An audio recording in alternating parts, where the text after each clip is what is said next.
জুমার দিনের প্রথম সুন্নত হচ্ছে জুমার দিনের ফজরের নামাজটা জামাতে পড়া। সবাই কয় খাইছে, হুজুরে ধরছে জায়গা মতো আসল জায়গায়। জুমার নামাজের প্রথম সুন্নত হচ্ছে ফজরের নামাজটা কি পড়া? জামাতে। আফদালুস সালাওয়াত ইনদাল্লাহি সালাতুল ফাজরি ফি ইয়াউমিল জুমআতি ফি জামাআহ। বিশ্বনবী বললেন জুমার নামাজের 15টা সুন্নত মুখস্থ রাখতে হবে। 1 নাম্বার সুন্নত ফজরের সালাত জামাতে পড়তে হবে। 2 নামাজ মুনাফিকদের কাছে সবচেয়ে কঠিন, একটা হচ্ছে ফজরের নামাজ আর একটা এশার নামাজ। এক আলেমকে জিজ্ঞেস করা হলো ফজরের বাতাসটা এত ঠান্ডা আর স্নিগ্ধ কেন? আলেম উত্তর দিয়েছিল কারণ ফজরের বাতাসে মুনাফিকদের নাকের দুর্গন্ধ মিশে না। ফজরের বাতাসটা স্নিগ্ধ, ফজরের সময় আল্লাহওয়ালাদের আনাগোনা, মুসল্লিদের আনাগোনা, ইসলামের পক্ষের শক্তির আনাগোনা। চিল্লায় বলেন ঠিক কিনা? মসজিদে নববীতে জুমার নামাজের দৃশ্য আর ফজরের নামাজের দৃশ্য ছিল এক। বাংলাদেশে ফজরের নামাজের দৃশ্য আর জুমার নামাজের দৃশ্য এক নাকি? ফজরের নামাজের সময় মুসল্লি নাই, এক কাতার হয় না, আর জুমার নামাজে পাক্কা মুসল্লি দেরি করে গেলে বারান্দায়ও জায়গা পায় না। কথা কন। তাহলে ফজরের নামাজটা আমরা জামাতে পড়বো ইনশাআল্লাহ। এত আসতে আরো জোরে পড়েন ইনশাআল্লাহ। মনে থাকবে? 2 নাম্বার সুন্নাহ হচ্ছে আসওয়াক, মিসওয়াক করা। মাতহারাতুন লিল ফাম মারদাতুন লিররাব। মিসওয়াক করলে দাঁত পরিষ্কার থাকে, আল্লাহ খুশি হয়ে যায়। বিশ্বনবী বলেছেন যদি আমার উম্মতের জন্য কষ্ট না হতো প্রত্যেক নামাজের আগে মিসওয়াক করা আমি ফরজ করে দিতাম। মিসওয়াক ছিল বিশ্বনবীর জীবনের শেষ আমল। এই মিসওয়াক করে বিশ্বনবী শেষ নিঃশ্বাস ত্যাগ করেছেন। আপনার নবী আমার নবী ওনার জীবনের সর্বশেষ আমল ছিল কি? সুবহানাল্লাহ কইবেন না? বিশ্বনবী জাইতুনের ডাল দিয়ে মিসওয়াক করতেন। বিশ্বনবী বলতেন নি'মা সিওয়াকি আয-যাইতুন ফাইন্নাহু সিওয়াকি ওয়া সিওয়াকুল আমবিয়া মিন ক্বাবলি। জাইতুনের ডালের মিসওয়াক কতই না ভালো, কারণ এটা দিয়ে আমিও মিসওয়াক করি, আমার আগে সব নবীরাই জাইতুনের ডাল দিয়ে মিসওয়াক করেছে। সুবহানাল্লাহ। 3 নাম্বার হচ্ছে দুহুন, তেল মালিশ করবেন। বিশ্বনবী জাইতুনের তেল চুলে আর গায়ে দিতেন। বিশ্বনবী বলতেন ওয়াদাহিনু ফাইন্না ফিত তাদহিনি বারাকাত। তেল খাও, তেল দাও, তেল মালিশ করো, তেলের ভেতরে আল্লাহ বরকত ঢুকাইয়া দিছে। তেল দিবেন তো? 4 নম্বরে আত্তিব, জুমার দিনে সুগন্ধি লাগিয়ে যাওয়া সুন্নাত। লাগাবেন? লাগাতে রাজি আছেন? বিশ্বনবী বলতেন এই দুনিয়ার 3টা জিনিস আমার কাছে সবচাইতে প্রিয়। হুব্বিবা ইলাইয়া মিন দুনিয়াকুম সালাস। 1 হচ্ছে আন-নিসা, নারীদেরকে আমি পছন্দ করি। 2 হচ্ছে আত্তিব, সুগন্ধি লাগাতে আমি পছন্দ করি। বিশ্বনবীরে কেউ সুগন্ধি হাদিয়া দিছে, বিশ্বনবী নেয় নাই, এরকম কোন ঘটনা ঘটে নাই। আল্লাহু আকবার। কুররাতু আইনি ফিস সালাহ। নামাজের মধ্যে যখন আমি দাঁড়িয়ে যাই আমার চক্ষুটারে ঠান্ডা করে দেয় কে? আবার বিশ্বনবী বলতেন আরবাউন মিন সুনানিল মুরসালিন। 4টা সুন্নাত সব নবীদের সুন্নাত। 1 নম্বরে আল হায়া মানে লজ্জা। আরেক বর্ণনা এসেছে আল খিতান মানে সুন্নাতে খাতনা, এটা সব নবীদের ছিল। আর সেওয়াক, সব নবীরা মিসওয়াক করেছেন। আত্তিব, সব নবীরা আতর লাগিয়েছেন।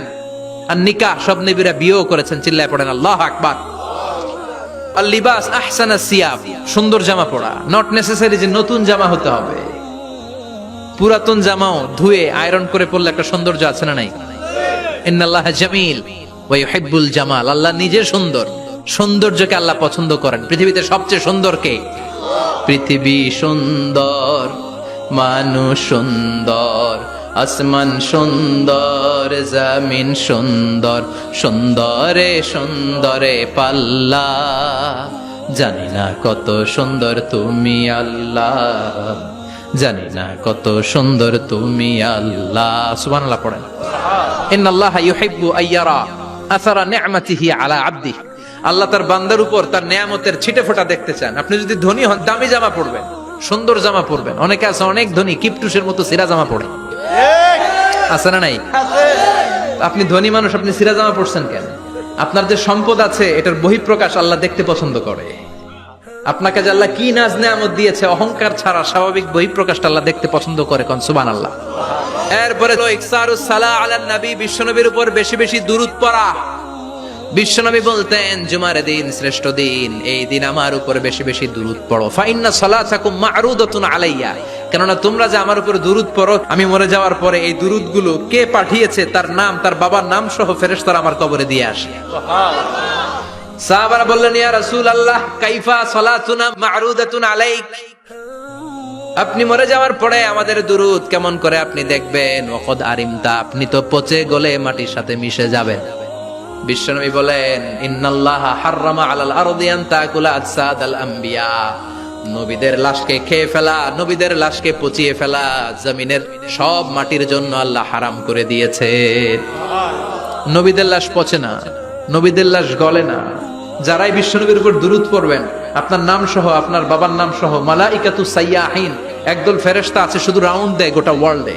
কারা বিশ্বনবীর উপর দুরূদ পড়েছে, এই দুরূদ নিয়ে, এই নাম নিয়ে বিশ্বনবীর কবরে তারা পৌঁছে দেয়। চিল্লায় পড়েন আল্লাহু আকবার।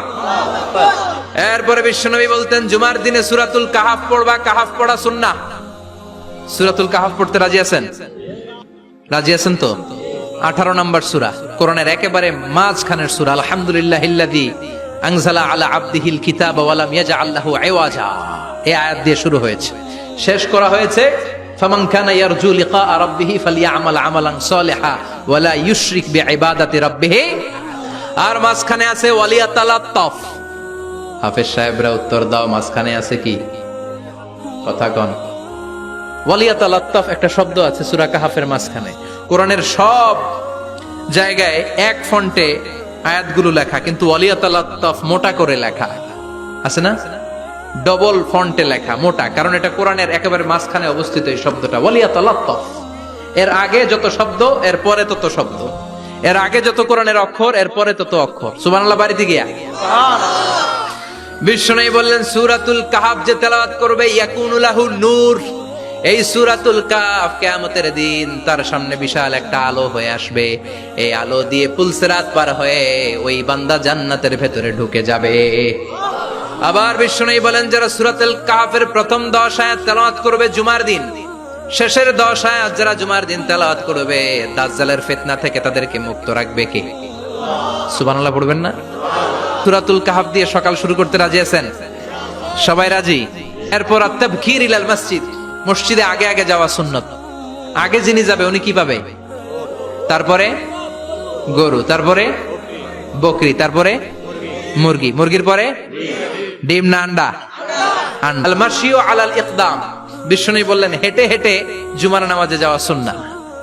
রিকশা, হুন্ডা, সাইকেল, সিএনজি দিয়ে গেলেও হবে, কিন্তু হেঁটে হেঁটে গেলে সওয়াব বেশি না কম? প্রতি কদমে কদমে আমলনামায় সওয়াব দিয়ে দিবে কে? এরপরে বিশ্বনবী বললেন, আদামু তাখাত্তি রিকাবান নাস, মানুষের ঘাড় ডিঙ্গিয়ে সামনে না যাওয়া সুন্নাহ।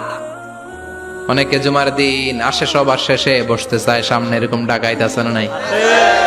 বিশ্বনবী জুমার খুতবা দিচ্ছেন, হঠাৎ এক সাহাবী সব সাহাবীর ঘাড় ডিঙ্গিয়ে ডিঙ্গিয়ে সামনে আসতেছে বুলেটের মতো। বিশ্বনবী বললেন, থামো, এজেলেস, বসো মিয়া, ফাকাদ আযাইতা ওয়া আনাইতা, আসছো দেরি করে আবার মুসল্লিদেরকেও কষ্ট দিচ্ছ। যেখানে জায়গা পাবেন ওইখানে বসবেন, মানুষের ঘাড় ডিঙ্গিয়ে সামনের কাতারে যাওয়া এটা ঠিক না। এজন্য জুমার দিন আগে আগে আসার চেষ্টা করবেন। রাজি আছেন তো? এরপরে বিশ্বনবী বললেন, দুখুলুল মসজিদে রাকাতাইন, জুমার নামাজের দিন মসজিদে ঢোকার পরে 2 রাকাত পড়া সুন্নাত। কয় রাকাত? রাজি আছেন? কবলাল জুমা, বাদাল জুমা। অনেকে প্রশ্ন করে, বাদাল জুমা 4 রাকাত, মসজিদে পড়লে 4, ঘরে পড়লে 2। কিন্তু কবলাল জুমা সুনির্ধারিত নয়, অনির্ধারিত। মা কদ খুদ্দিরা লাক, যত আপনার তৌফিকে কুলায় 2 রাকাত করে করে 2, 4, 6 ইমাম সাহেব খুতবা দেওয়ার আগ পর্যন্ত। আপনি যদি আধা ঘন্টা আগে যান, আপনি 10 রাকাত পড়তে পারবেন। চিল্লায় বলেন ঠিক কি না? এরপরে বিশ্বনবী বললেন, ইনসাত, চুপ থেকে খুতবা শুনবা। জুমার খুতবার সময় কথা বলা যাবে নাকি? কথা কন। বিশ্বনবী বললেন, তোমার সামনে কেউ কথা বলতেছে, তুমি যদি বলো চুপ করো, এটাও তুমি খারাপ কাজ করছো। চুপ করো তোমার কইতে কইছে কি? চুপ করো বলে তুমি আরেকটা ভেজাল লাগাইছো। চিল্লায় বলেন ঠিক কিনা? তাহলে জুমার নামাজে কথা বলা যাবে না, কেউ কথা বললে চুপ করো, এই কথাটাও বলতে বিশ্বনবী নিষেধ করেছেন। চিল্লায় বলেন ঠিক কিনা? এরপরে মজার একটা কথা বিশ্বনবী বলেছেন, জুমার নামাজ পড়তে যেয়ে যদি কারো ঘুম আসে, জায়গা চেঞ্জ করে বসো। জুমার নামাজ পড়তে যেয়ে ঘুমান না, এরকম কে কে আছেন আল্লাহর ওলি? হাত তোলেন। হাত তুলতে পারবেন? আমিও তুলতে পারবো না, আমি কত ঘুমাইছি। জুমার খুতবা শুনতে গেলে ঘুমাস, কারণ রহমত নাজিল করে কে? পুরো মসজিদের ডানে বায়ে রহমতে ঠাসা, খালি ঘুম আর ঘুম। আছে না নাই? ঘুম আসলে কি করবেন? উঠে যাবেন, উঠে জায়গা চেঞ্জ করবেন, পানির ঝাপটা দিবেন, ঘুম দূর করে দিবে কে? এরপরে বিশ্বনবী বললেন, জুমার দিন দোয়া করলে কবুল হয়। এমন একটা সময় আছে জুমার দিনে, ওই সময়ে যদি বান্দা আল্লাহর কাছে কিছু চায়, সেটা না দিয়ে খালি হাতে আল্লাহ বান্দারে ফিরায় দেয় না। সেটা কখন? অনেক ইখতিলাফ আছে, বেশিরভাগ মুহাদ্দিসিন বলেছেন জুমার দিন আসরের নামাজের পর থেকে মাগরিবের আগ পর্যন্ত, বিশেষ করে মাগরিবের আগের আধা ঘন্টা, এই সময় আল্লাহর কাছে বান্দা যদি কিছু চায় এই দোয়া আল্লাহ ফিরিয়ে দেয় না। এই 15টা সুন্নাত আমল করা যাবে তো? সবাই রাজি? জুমার খুতবা মনোযোগ দিয়ে শুনবো তো? আগে আগে আসবো তো?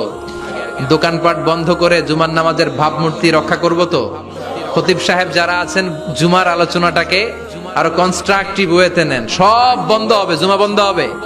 তাফসির মাহফিলে 144 ধারা আছে না নাই? জুমার মাহফিলে আছে। জুমার দিন 144 জারি করছে ওই মসজিদের জুমায়, কোনদিন শুনছেন?